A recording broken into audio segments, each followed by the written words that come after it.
Biz Kosonsoy tuman Bog' MFda joylashgan Ahmadjonova Nodira opa xonadonlariga kelganmiz.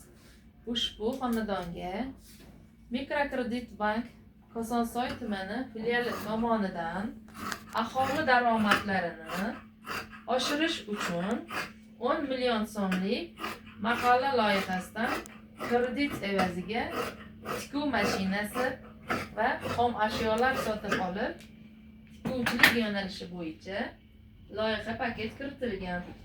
Ushbu xonadon tikuvchilik faoliyati bilan shug'ullanadi hamda aholini daromadlik mehnat bilan band qilingan.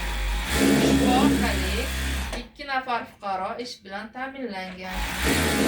Oyiga 4-5 million daromad olib, hozirda yiliga 56 million daromadga chiqilgan.